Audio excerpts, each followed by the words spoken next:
Welcome back to the YouTube home for BamaOnLine.com. Travis Reier, senior analyst for BOL, alongside site publisher Tim Watts, senior recruiting editor Andrew Bone with us as well. And guys, another key in-state target for the Alabama Crimson Tide for the 2025 recruiting cycle has made it known, Tim, that he too will be a member of the Alabama Crimson Tide. Yeah, I mean, Derick Smith, I'm a huge fan of Derick Smith. I mean, I know a lot of people look at this class. When you look at the defensive back end, I think you looked at offers from Parker, and he's an elite prospect in his own right. But I think if you're evaluating this guy on either side of the ball, because he can play offense or defense, but looking at this before Ryan reclassified, he was a top 2 wide receiver with Ryan and a top 2 defensive back with Alford. And those are 2 very elite prospects at the time. So obviously a guy that had plenty of offers and probably could have ended up naming his school, but we always felt like he'd probably stay in state. Andrew, it's interesting because you watch tape of Derick Smith and he has it right there on his huddle profile, Mr. Do It All.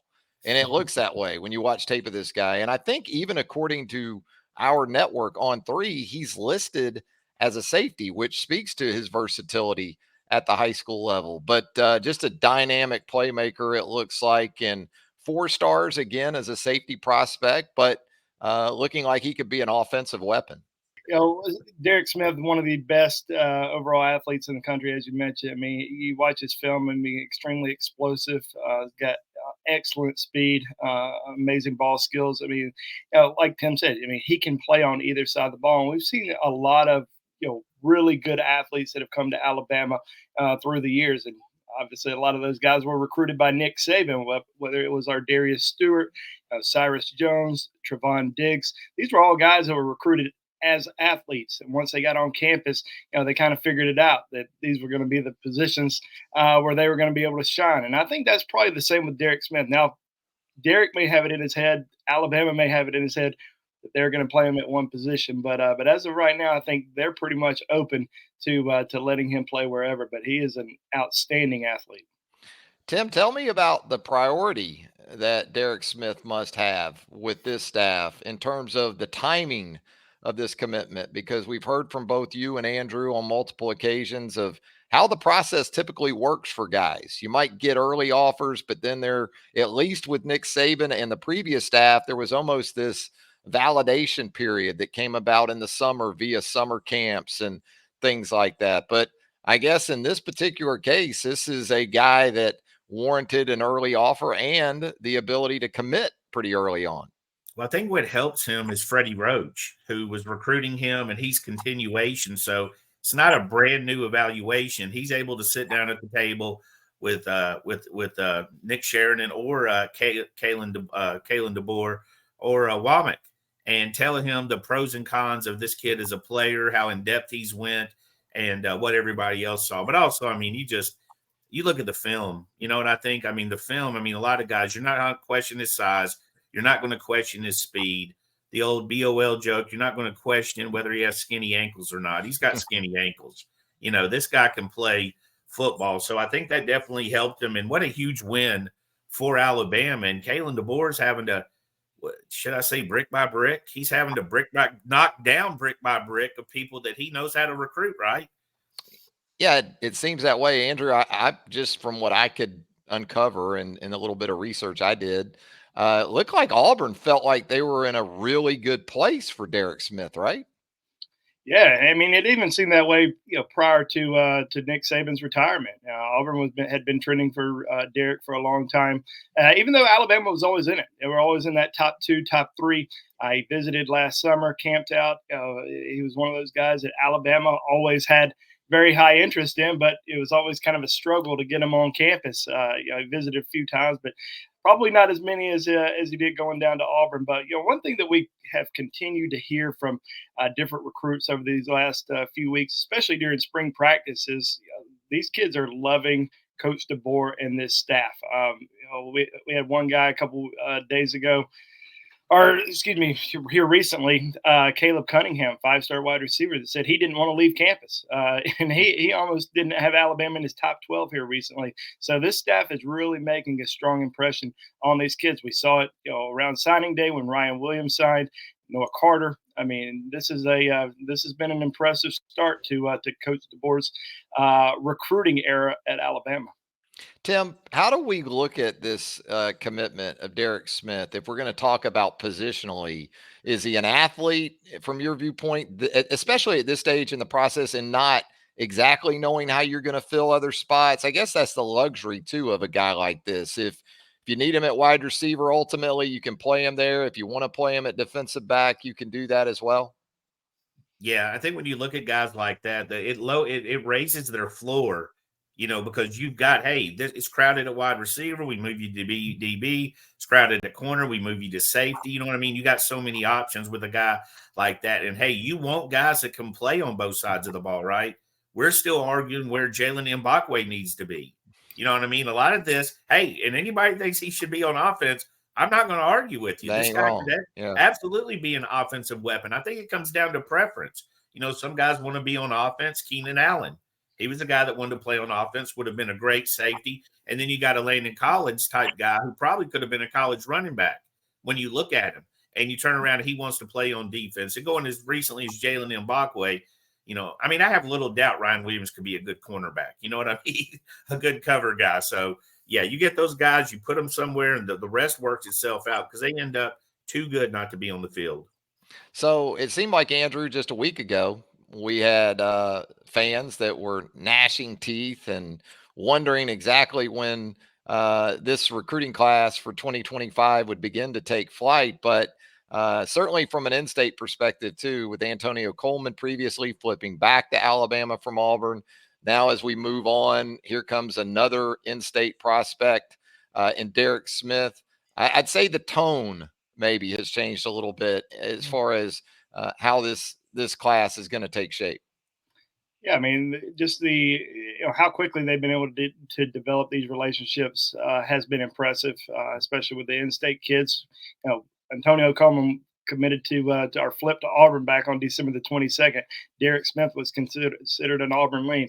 Got a lot of other in-state guys that Alabama's going to continue to target and recruit, but for people that thought that Coach DeBoer and his staff wasn't going to be able to come in and have a lot of success, those guys are being proven wrong right now. So it's been a great start for Alabama, and they're getting a lot of top recruits on campus this spring and making an impression. So let's see how the next few months go. But amazing start for Coach DeBoer and his staff. Travis, you know what we've got here? We've got like a bunch of boxes to check. That's what Kalen DeBoer's got because they're holding him to that Saban standard. So it's, can he get guys out of the portal? Well, he already knew those guys. Check. Can he get somebody else out of the portal? Keon Saab. All right. Yeah, but Courtney Morgan's from Michigan. Check. Can he get a big name, Ryan Williams? Well, he was always going to Bama. Antonio Coleman. Okay. Derick Smith. Yeah, but can he recruit out of Alabama? Can he recruit south? Can he go down to South Florida? I think there's a lot of boxes to check. And I feel like he's done a good job. Maybe he reads the message boards and finds what he needs to check off and go, all right, I'm going to shut this guy up. Yeah, so, we're in the yeah, but period, right? Absolutely. No matter what happens, it's yeah, but yeah. Well, that's true. That's true. It just keeps happening. It seems like, hey, let's check out some tape of Derick Smith here. It's just a minute and a half or so of clips, but I think just in this one highlight against Alabama Christian Academy from Montgomery, you get a feel for everything this guy is capable of doing, certainly on the offensive side of the ball. As we roll it here, working at the receiver position, you're going to see him take a quick game throw, some strength. He's got length too, runs through some traffic there. So you can get him the football in space and he can do some things. Here we see him like as an edge on the defensive side of the ball. How about this as he had 11 sacks as a junior. Unreal. I mean, this is a kid who had over 2,400 yards of total offense, 24 total touchdowns, 109 tackles on defense, and 11 sacks. I mean, this kid never steps off the field. So imagine once he really settles in on one position, how great this kid can really develop into. Yeah. Here we see him on, I believe it's a shovel. Yeah, a little inside toss. And again, working through some contact, makes a cut, running through defenders, willing to push the pile here as we're seeing. He's moving people here on the high school level. So a lot of different ways you're seeing that you can get him the football, as we'll work it right here. A little out cut, makes the catch, secures the yards needed for a first down. Going to see him out wide here, kind of sits it down, then makes the adjustment. Watch him work back to the middle of the field, create some separation, and then again, working through contact to get to the goal line there. Um, you guys have to like what you see in terms of versatility. And I like the way that he's used at Southside, move him around. I think there's even there's some wildcat quarterback in here with him. Just literally does everything. Yeah, Swiss Army knife type guy, right? I mean, Yeah. the thing where I lean to defense is where I would put him if he wanted to play there. Is you see his closing speed at safety. You see Womack's system. You know how aggressive. Again, Andrew pointed out the 11 sacks. You pointed out the edge. That guy. I mean, how many people can get to that guy off of a tackle? I mean, a guy as big as J.C. Latham would have a handful if he don't get his hands on a guy like that. Kind of saw that in the South Florida game, right? Saw a small guy give Alabama fits last year. But, yeah, this is a guy, and you get to see everything you can do with him. Been a very quiet recruitment. You know what I mean? This guy, if he'd been at camp, I think he'd be a much bigger name. But you can see he still gets the respect in the rankings. I think he's top 50 by everybody in climbing. Yeah, there was more on that clip, working as kind of an edge and making the play against the zone, read, give to a back for another tackle for loss. And you'll see him out here again in the quick game. Get it to him. Look at him work through the contact here. Just keeps working through it. And then now comes the burst. And there he goes. And especially at this level, men against boys, I guess, Andrew, kind of comes to mind. Yeah, somebody told me long ago, if you can't take your wife out to a high school game and she can't point out the 5-star, he may not be a 5-star. So Yeah. I think you can take. I think I can take my wife Audrey out to this game, and she's gonna be like, that's the man right there. So he's he is definitely a guy who stands out amongst everyone else on the field every Here, single Friday night. here you see him on the quarterback sweep out of the Wildcat, makes the cut, picks up some hard yards. So a guy, Tim, when you talk about dynamic and you talk about twitch and you talk about speed, that's great. But as we know, sometimes it's hard to put together the guys that embrace the suck, as I like to call it, the physical aspect of that kind of position. And at least what we see in limited action here, that doesn't seem to be a problem for Derick Smith. Yeah, he's got a longer highlight tape out there that has more defensive clips that you can see that closing speed. He's got a few balls out in the flat. Hey, we'll get it out here and get him in space. There's not really space with Derick Smith at safety. He's closing that gap. He's up on you pretty quick. But, the thing again, is, and what's how good this guy always talked about really is how great he is as a talent, and he is. But also we need the perception. You know what I mean? Because we had this is our state vibe going on at Auburn for a little while, right? There was a lot of this is our chance, this is our moment, this is our vibe. They don't know how to recruit, the in-state, they don't have the connections. But I do think, you're connecting Freddie Roach to Antonio Coleman, and you're connecting him. And we talked about it at the time. Keeping Roach was huge because of the in-state connections. But as Andrew pointed out, Kalen DeBoer, nobody was, Saban's great. He was the best in-house and on visits. But I think during spring practice, he might not have been as cordial because he was so football focused as Kalen DeBoer. I think maybe a younger guy's got a little bit more energy and a little bit more patience to deal with the kids going, hey, coach, can you change the music, while he's on a visit? You know what I mean? So, yeah, it's definitely an interesting yeah. Switch in a lot of ways, Andrew, and one that right now seems to be paying dividends for Alabama on the recruiting front. Yeah, absolutely, and it's I think it's going to continue to get better. We look back at some of these past Saban recruiting classes, the last 3 or 4 years.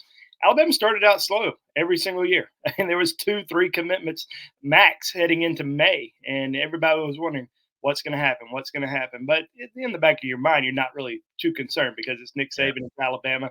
They're always going to sign top 5 recruiting classes, and there were some unknowns in this in the DeBoer era now, but he's starting to make a really strong impression, not only to recruits but also to the fan base. clouds are starting to part a little bit, I'd say, on the recruiting front. And we're going to have complete coverage for you right there at BamaOnLine.com. Come hear from these guys directly. Tim Watts, Andrew Bone, Joseph Hastings, Clint Lamb, Jimmy Stein, myself, right there at And BamaOnline.com. Be Charlie sure to Potter, do not Charlie forget, Potter. Yeah, do not get us in trouble. he'll Woo! get salty. He'll We get do not. salty. Woo! Yeah. Somebody's got to. We always have to. We got to listen for Charlie. I need to get his middle name. I'll do his full name, if that'll keep him happy. Well, he gets a lot of texts from me that were meant for Charles Power, by the way. So that's understandable. He thinks it's funny. So yeah. Also like and subscribe to the YouTube channel for BamaOnline.com. Hit that like button, subscribe, turn on those notifications. You'll get all of our video content as it drops right here on the YouTube home for BamaOnline.com. Hey guys, appreciate the time. I appreciate it. See you guys. For Tim Watts and Andrew Bone, Travis Reier, thanking you once again as in-state star Derick Smith commits to the University of Alabama. More coverage on that and everything else right there with us at BOL.